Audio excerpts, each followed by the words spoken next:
Welcome to Safari with Elpida, where we use the art of storytelling to spread hope by building, educating, empowering, training, and healing. Welcome back to Elpida, where we use the art of storytelling to spread hope. Here at Elpida, we spread hope by building, empowering, educating, training, and providing safe spaces for healing. And today we have a lovely guest joining us all the way from South Africa. Nosi is here. Thank you so much for joining us. How are you doing today? I'm doing great, thank you. Thank you so much for having me. How are you? I am awesome. I'm so happy to have you here. And I've been teasing her ever since that she just looks so beautiful, shining here for us. She's definitely representing the South African youth today. I'm sure they'll be so proud. So I think people, as they're listening to us right now, they're like, okay, who's Nozipho? Do you mind telling us and answering our questions? Who are you? What do you do? Where do you come from? All right. So Nozipho is a 24-year-old born and bred in Vosloorus in the Gauteng region in South Africa. I'm a Bachelor's of Applied in Social Sciences and Community Service graduate. I'm about to graduate from doing my BA honors in psychological counseling with the University of South Africa. I'm also into dancing, singing, and pageantry. With pageantry, I enjoy participating in pageants, and I also started my own pageant called Mr. and Miss Vosloorus Exclusive. So, in a nutshell, that's who Nozipho is. That's just a nutshell, guys. She just said a nutshell. There is too much that goes on with her, and that's why I wanted to have her here, because I just feel like you're just a whole force, and I love what you're doing. So how was it like, I guess, growing up in South Africa as a young woman for you? I think when I grew up, it was good until you look at how things have changed now. We were fortunate enough to be able to play in the streets without having to worry that someone might take you or you might not make it back home. But now things have changed. People can't go out and just have fun and be free because now there's this pandemic, which is gender-based violence. So it's really tricky. But I had the best childhood. Best childhood, I'm not gonna lie. I used to go play.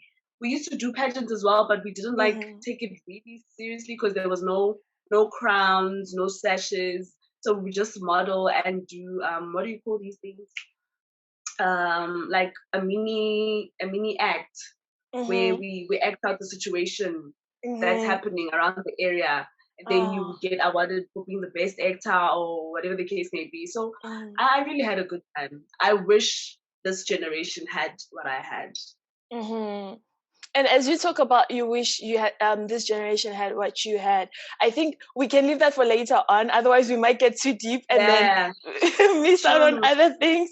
I just want you to talk a bit more on your history with pageantry. I mean, I knew you from Miss Gauteng Exclusive, but as you're talking, it seems like you've been doing pageantry since you were young. Though there were no crowns or anything, you've kind of been into it already. So is there a way that you can kind of talk to us about that? And why did you get into pageantry? No problem. So with growing up, it used to be a game. It was never like a serious thing. And then I got to primary, and then you start, you start developing, when you're towards entering high school. Yes. You start seeing all these features, you experience puberty, and then now people tell you, you're not too good looking for modeling. If you can just maybe be light or work on your acne, because I had bad acne at the time. So I went into my shell and I was like, I'm modeling, not anymore. So I stopped. And then I decided when I did my first year at Damelin College, I decided, you know what? I love this thing. And I feel like it gives me confidence. And also there's a lot to learn from it. So I was just like, no, let me go back and just see.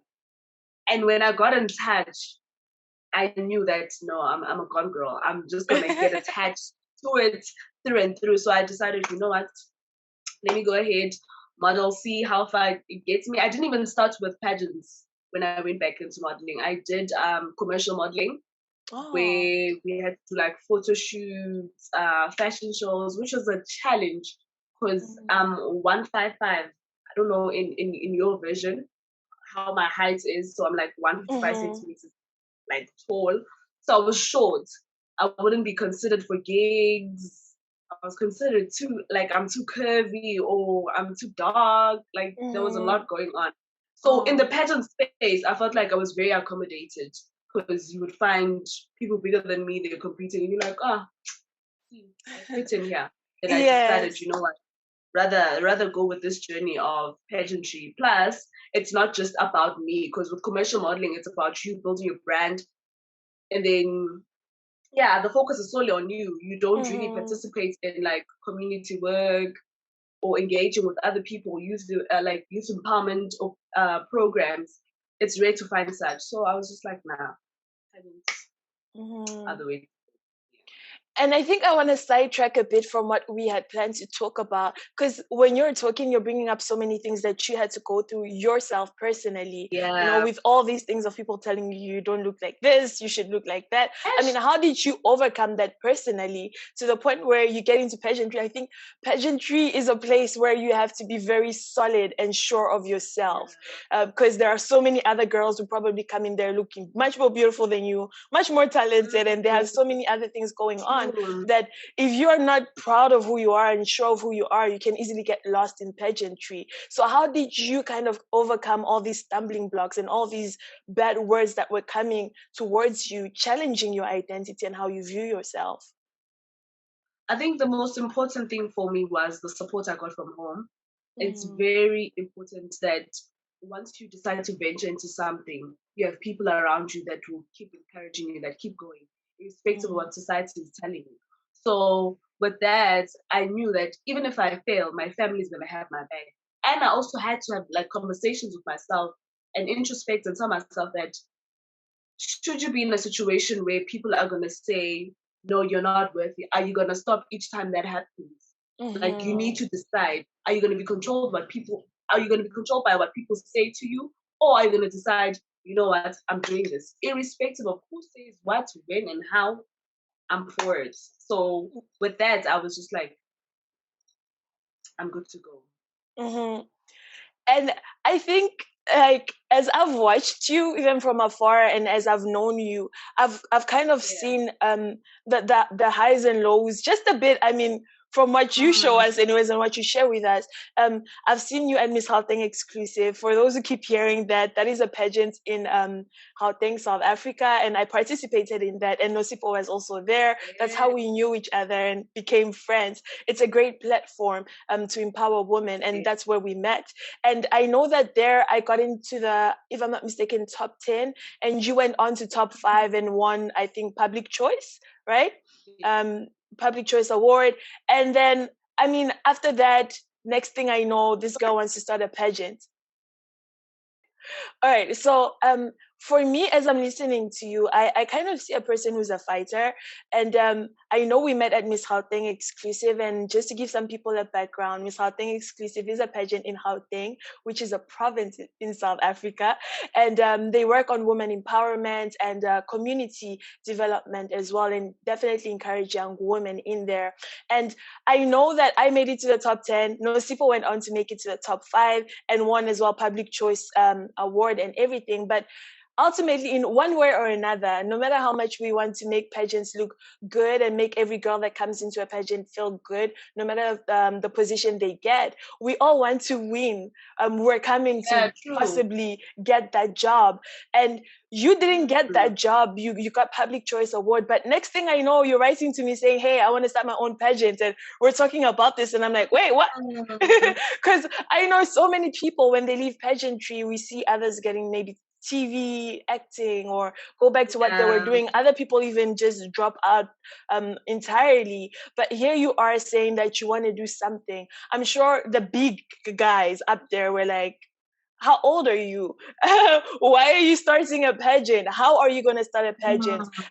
It's not like you come from a rich background where you can say, oh, wait, we've got wealth. I'm going to set this thing up. It's going to be the biggest thing. But you decided on that. Why did you decide to actually start your own pageant? And can you tell us a bit more about your pageant? All right. I think for me, the reason why I started the pageant was because when I started the pageants space, there were no pageants, like local pageants around me. So I literally threw myself into the wolves because I did a big pageant and it was my first attempt, which was Miss Johannesburg, Miss Josie. It was brutal.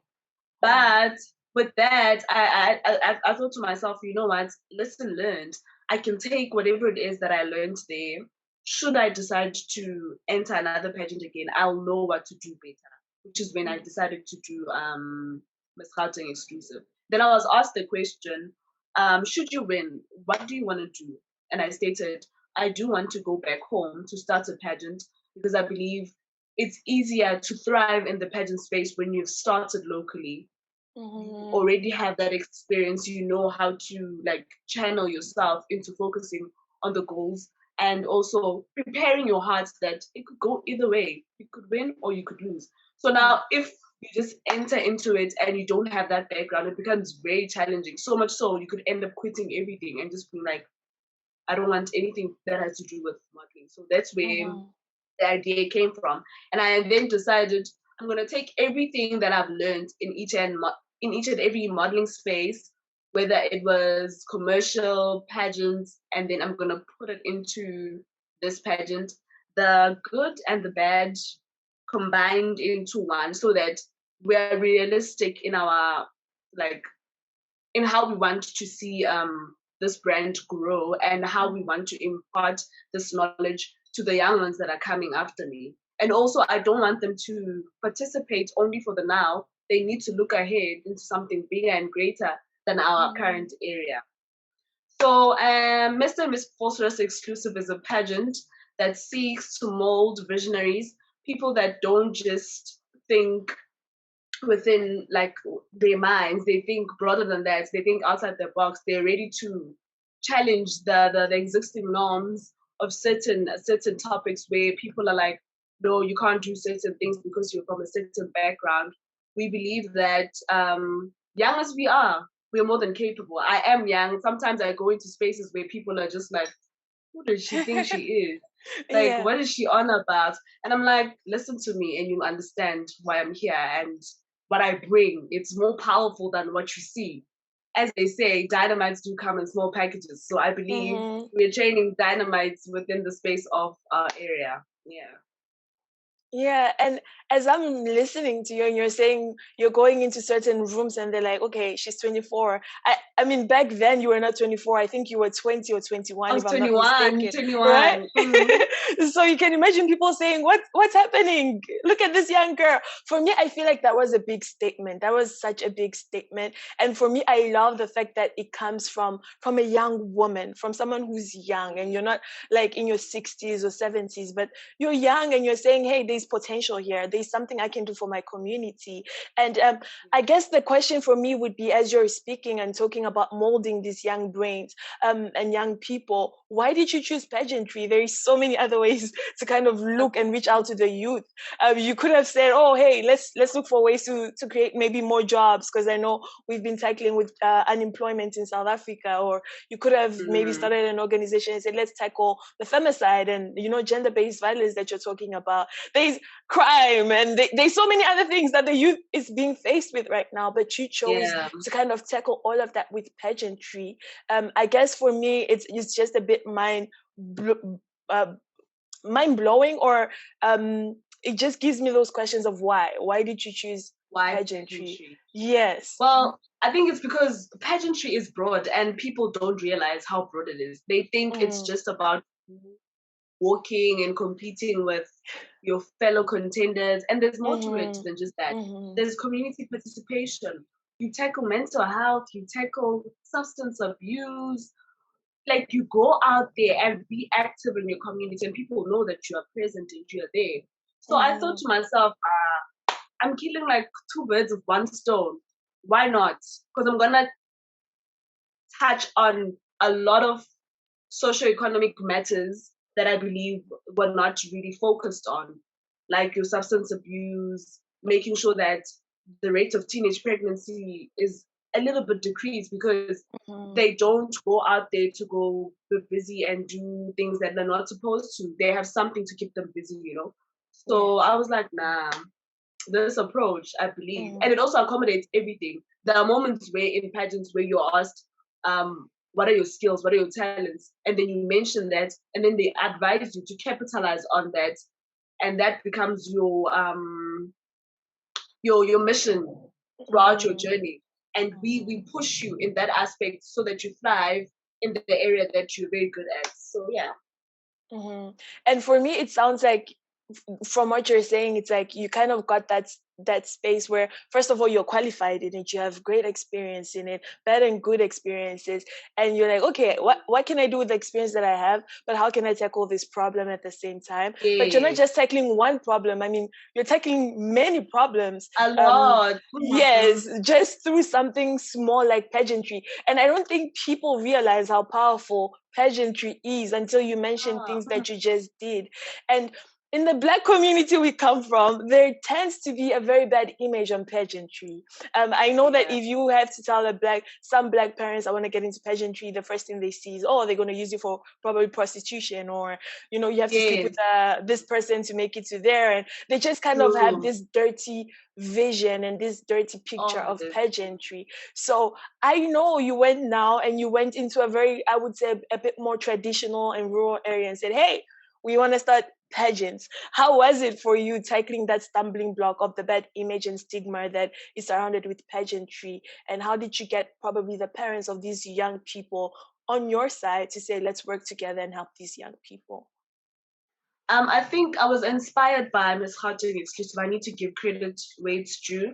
I liked what they did in terms of their segments, where there's the introduction phase, there's the traditional phase, then you go to the evening wear.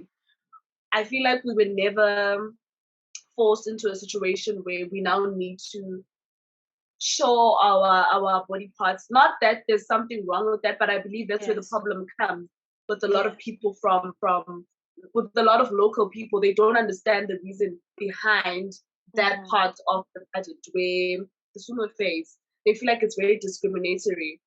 So I thought, no, I'm going to take the approach and not include that segment. Rather, we do like a health segment. However, it's not going to be part of the show. We're going to do it like have a fitness day, take pictures, have fun, just to show that that part of the pageant is important, but we are not trying to make people feel like we're saying their bodies are too much for this space or they don't look good enough. We are trying to accommodate everybody, and so that everyone knows that you're beautiful just the way you are. Yes. All that you need to do is just to take care of you, make sure that you're good, your mental health is good. So I used their approach more than anything. And also having conversations with parents, telling them that there's more to pageants than just them walking down up the stage, doing their turns, twirling and stuff. They get to learn. Their communication skills are improved because they need to do presentations. They need to be able to speak to people. And humility. More than anything, humility. Your pageants will humble you. They will humble you. Which I believe is a very good trait because people have lost their humanity. So a bit of humility is needed every now and then.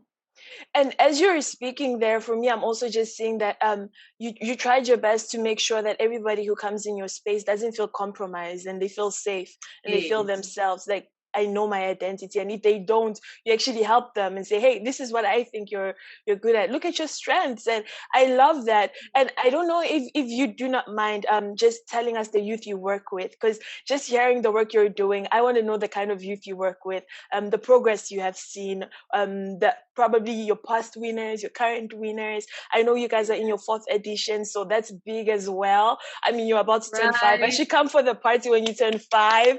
That's really big. So just tell us a bit more about the youth that you work with. So I work with, when I started, I'm going to branch out.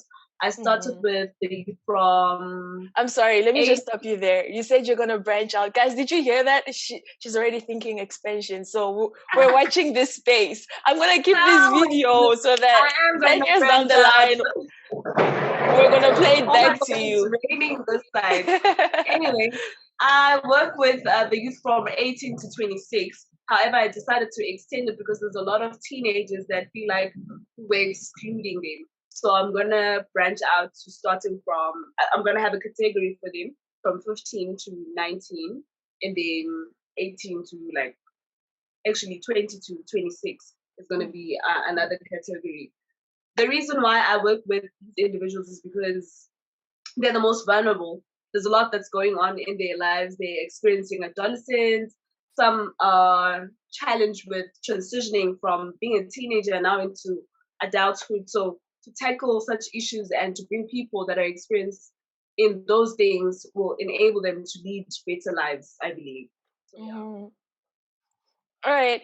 And as you're talking just about transitioning, and I think in our little talks, I guess people can pick up a little bit of the challenges that young people are facing. So I wanted to ask, what in your opinion, what do you think is the biggest challenge facing youth today, and how can we solve that? Or how can we tackle that? I'll look at my area in particular. Right now, our biggest problem is drug abuse. It is so horrible. There's a lot of people that I know, they went to school, they graduated, because of lack of jobs, they turn to drugs. It's heartbreaking to know someone and you know their capabilities and then to see them in that form. So we are experiencing a lot of that. And I believe the solution to that would be this. I think the system needs to be changed actually. The way we go to school, right? You graduate, and then there's also that thing where when you go to interviews, they need you to have like a 5-year experience. I believe it's ridiculous because honestly speaking, how am I supposed to get that 5-year experience where nobody has given me a chance yet? So it's easier for us to study these things and then allow us to be in that field of work. Then we'll be able to have that experience, and then should higher positions come, then we'll be able to deliver. Because now we get students that study and then they get all these degrees and then they sit because lack of experience, which creates more unemployment, which creates more problems. There's a lot of kids hungry, they don't know what to do, and then now they resort to drugs to relieve stress, and then it also leads to suicide. So it's a cycle of a lot of problems that could have been resolved with just changing one thing that can change the whole system and make it beneficial for everyone. And I guess there is a solution already there that you're talking about the job system kind of making it a bit easier for young people to find themselves in the job world, so say job world or environment. And in my head, I'm just thinking, sometimes when we want help, I guess there's two factors, I would say. There's somebody who can come and help you, and then there's you who can help yourself. And as we talk about the youth, how do you think society can help the youth? As we talk about violence, and you talk about substance abuse, teenage pregnancy, femicide, there is a lot going on. I feel like there is a lot going on for the young people these days. And how do you think society can help them with everything that in general that we've kind of covered? And how do you think the youth can help themselves, apart from saying, okay, society didn't do this for me, they didn't do that, they're not doing this? How can the youth help themselves as well despite all of that? I think with the youth in particular, it's changing their mindsets. We have a lot of young people that have this syndrome of, feeling entitled. Because especially here in South Africa, there's a lot of things that are being given to us. We have grants, we have free education, so there's a lot of, no, I deserve this, I need to get. As soon as they change that mentality, I believe they would get ahead in life. They will know, okay, in certain instances, I will not get these things like this. I'm going to need to work for them. I need to push, irrespective of where I find myself. I really need to push. Of which you do see a lot of success stories from people. They didn't just get things handed to them. They needed to work hard, unfortunately, especially with us Black people, because we were not born into circumstances where we could have thrived the way we wanted to, but we were born struggling. So even the generation that comes after was going to be affected. Hence, we're still fighting that fight that we need to also be on the same level as people that got a playground that was leveled for them to be able to thrive in such circumstances. Yes, the power of mentality, the power of the brain, and how you view things, how you view yourself, how you view every challenge you are faced with. Yes, and like so changing the narrative. Yes. And so with that, if we turn it, how do you think now the community that these young people are being thrown into and they're just going into, how can the community help these young people? I think community members just need to be having open and honest conversations with the youth. Because in Black societies, there's a lot of myths, like taboos, that you can't touch on certain topics. It makes the adults uncomfortable. No, we're living in times where you need to sit us down and tell us, should you have sex at a certain age, you get pregnant. This and this and this and this will happen, Should you decide to follow peer pressure, smoke once, you'll be addicted. That's where drug abuse comes in, you understand? So I believe having open and honest conversations where bridge the gap between the young and the old, that would work. Yeah, and I think that is so true because we usually tiptoe, especially in our Black communities, we usually tiptoe around so many things. And talking about tiptoe topics, I know mental health is there. That is a tiptoe taboo thing. And I know in our Black communities, as much as we are Christians, and I don't want to offend anybody, but I know that sometimes as some Christian families would go as far as taking a child who says, hey, I'm depressed, or maybe I'm hearing voices or something like that, any kind of mental illness, for deliverance, and from church to church, church hopping to say, hey, there's something wrong with you. So we have actually seen a very high rise of mental illnesses and also suicide as well among our youth. And let's say, I wouldn't just say our youth, but I think we're also starting to see it even in adults as well. What would you think is the cause of this rise?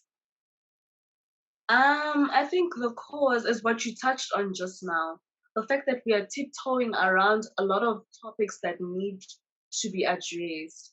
And also fear, more than anything. People fear being vulnerable. They don't find it easy to be vulnerable. At the same time, you become vulnerable and then people use that vulnerability against you, especially with social media. Social media has become such a toxic environment where people go out there to go seek help and then it just changes into something that it's not supposed to. So I think fear, tiptoeing around certain topics, and also people prying on your vulnerability and using it to just chase clout on social media. I think that's one of the biggest reasons why we have all these mental health issues. And bearing that in mind, then how do you think we can actually tackle this high rise of suicide, mental illnesses in our youth, and now it's also going, in our adults as well? I know that when I read an article with the World Health Organization, I think they said every 4 seconds a person commits suicide. You can just imagine, we've spoken for I don't know how many minutes, so you can imagine how many people have died taking their own lives. And not just that, but that is the documented one. What about the ones who never come out say, hey, you know what, I have a sibling who committed suicide and we want to register that, or somebody who said I attempted suicide, or I am going through something, because it's also hard for people to kind of reach out for help. So we know that this is just what they give us from people who step out. What about those suffering, in silence and on their own in the dark? So how do we tackle this? I feel like it's such a broad topic, but how do you think, just with a few words, with the little minutes that we have, how do you think we can tackle this big issue? I think it's very important to acknowledge that we need psychologists, social workers, like they play a vital role in society. We take what they do very lightly, but it's very important that we realize that they are in need. Even for people that feel they don't have problems, just to go sit and have a session with someone, I believe would just do people a lot of justice, because I myself, I'm living testament that I used to think I was fine until I had to go see a therapist, and then that lady asked me, what are you here for? And I said, I don't know. But the few minutes that I was there, after I said I don't know, I realized there were a lot of things I had hoarded, I didn't address. So now they came up in that session, and I was like, oh my goodness, there's a lot I've been holding on to. That's why I behave the way that I do sometimes. That's why I lash out towards certain things. So I think seeing a therapist or getting access to a social worker would be vital. And I know there's that issue where people would be like, but these people charge a lot of money. There are clinics, guys. There are clinics where you can go get these services for free. So it's doable. It's doable. And I myself would love to do that once I get registered, just in jail, free of charge. Yes, pro bono. So I think we're kind of coming towards the end of our time together, but I'm just thinking you've been doing this for a few years, and maybe somebody's listening to us right now and they're like, oh, you know what?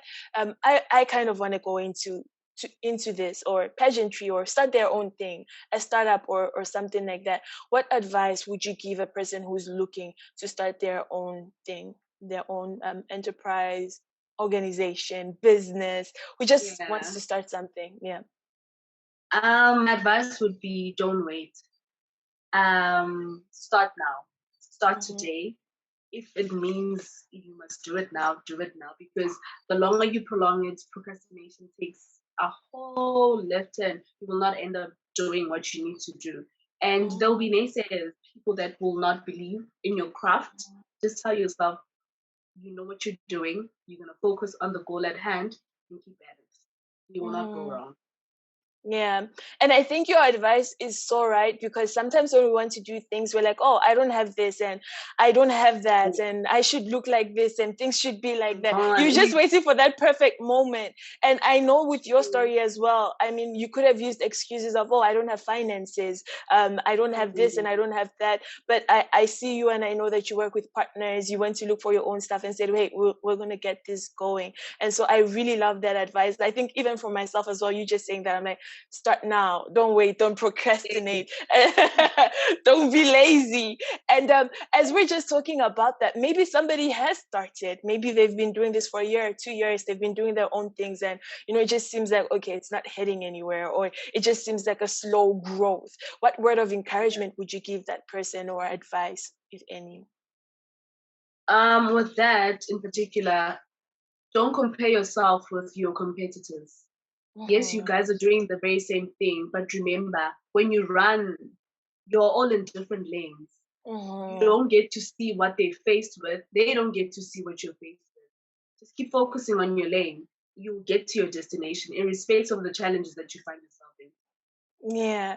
That is so beautiful, Nozi. We're almost coming to the end. I just want to ask, how can viewers stay in touch with you if they want to follow you personally and also your organization? And we will put this as well in the description down below for people. All right. My Instagram page is at Nozipho Angel. The Mr. and Miss Vosloorus Exclusive page on Instagram is at Mr. and Miss Vosloor. My Facebook page is Nozipho Angel. Then the Facebook page for Mr. and Miss Vosloorus Exclusive is just Mr. and Miss Vosloorus.